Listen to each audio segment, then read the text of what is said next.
கபர் வணங்கிகள் என்ன செய்கிறார்கள்? அசத்தியத்தை கொண்டு வர்ணித்துக் கொண்டிருக்கிறார்கள். கபர் வணங்கிய இடத்துல போயிட்டு ஏப்பா வணங்குறீங்கன்னு கேட்டா, நாங்க இதை வணங்கல்ல, இத நாங்க வணங்கல்ல. மாறாக ஒருவர் ஒரு நாட்டு ஜனாதிபதிய சந்திக்கணும்னு சொன்னா, ஒரு கிராமத்தில் இருந்து ஒரு மனிதர் ஒரு ஜனாதிபதியை சந்திக்க செல்லணும்னு சொன்னா அவருக்கு டைரக்டா போகலாது இல்லையா? ஆமா, போகலாது. அதுக்கு அவர் என்ன செய்யணும்? அந்த அவர் இருக்கிற பிரதேச சபையுடைய உறுப்பினர் அவர் சந்திக்கணும். அவர் சொல்றார், எப்படி வர்ணிக்கிறாங்க பாத்தீங்களா? அசத்தியத்தை எப்படி வர்ணிக்கிறாங்கன்னு பாருங்க. அந்த பிரதேச சபை உறுப்பினர் பயிற்சி அவரின் ஊடாக அந்த தொகுதி அமைப்பாளர் பயிற்சி அறிமுகமாகி, அந்த தொகுதி அமைப்பாளரின் ஊடாக அதாவது ஒரு அமைச்சரிடத்திற்கு பயிற்சி அறிமுகமாகி, அமைச்சரின் ஊடாக ஜனாதிபதி போய்தான் நாங்க ஜனாதிபதி சந்திக்கணும் இல்லையா? இது மாதிரி தான் நாங்க கபர்களை வணங்குவதில்லை, நாங்க அவங்களை வணங்குவது கிடையாது. எங்களுக்கும் அல்லாஹ்விடம் ஒரு நெருக்கத்தை அவங்க ஏற்படுத்தி வைக்கிறாங்க.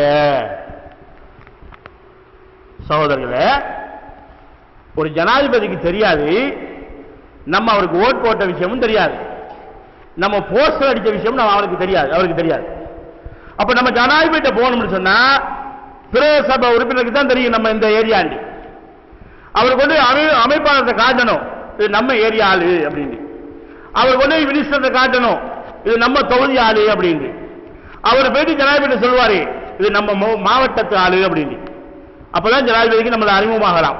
இது சேர்த்து வைக்கிறது, இதுதான் சரி. நான் தெரியாம கேட்கிறேன், கருவுல விந்தாக இருக்கின்ற பொழுது எந்த சயின்டிஸ்டாலும் கண்டுபிடித்து விட முடியாது ஆனா பெண்ணா என்று. அல்லாஹ்வுடைய குர்ஆன் சொல்கிறது, அல்லாஹ்வுக்கு மட்டும்தான் தெரியும் அது ஆனா பெண்ணா என்று. எது கருவுல விந்தாக இருக்கின்ற பொழுது, குழந்தையாக உருவாகிறதுக்கு பிறகு ஸ்கேன்ல போட்டு பார்த்து அது ஆம்பளை பொம்பளை அதுலயுமே தவறு. ஆண் என்று சொன்னா பிறகு பொம்பளை, பெண் என்று சொன்னா பிறக்கிறது ஆணு, இப்படி அதிலே போர்படி விந்தாக இருக்கின்ற பொழுது எந்த சயின்டிஸ்டுக்கும் சொல்ல முடியாது இது ஆனா பெண்ணா என்று.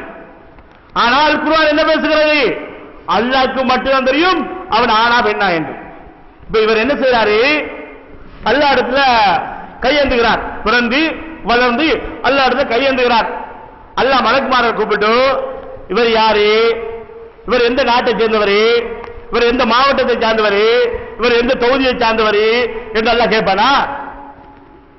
சிந்திப்பாங்க, கேட்பானாங்க? கேட்க மாட்டான். பேய் கதை சொல்கிறார்கள். என்னவா? அல்லாஹ்வை விட ஜனாதிபதியை விட அல்லாஹ் எவ்வளவு மேலானவன். எனவே நாங்கள் இந்த அவுலியாக்கிட்ட போய் மன்னிடுவோமே, இது அவர்களை வணங்குவதற்கல்ல, எங்களையும் அவர்களையும் அல்லாஹ்வையும் சேர்த்து வைப்பதற்கு தான், நெருக்கி வைப்பதற்கு. சுப்ஹானல்லாஹ். இது எது? அசத்தியத்தை இப்படித்தான் வர்ணிக்கிறார்கள். இங்க அல்லாஹ் என்ன சொல்றான்? அசத்தியத்தை வர்ணிக்க, அதாவது நீங்கள் வர்ணிப்பதிலிருந்து உங்களுக்கு கேடுதான் என்று அல்லாஹ் சொல்கிறான். ஆனால் இவர்கள் இப்படித்தான் செய்கிறார்கள், அசத்தியத்தை வர்ணித்துக் கொண்டிருக்கிறார்கள்.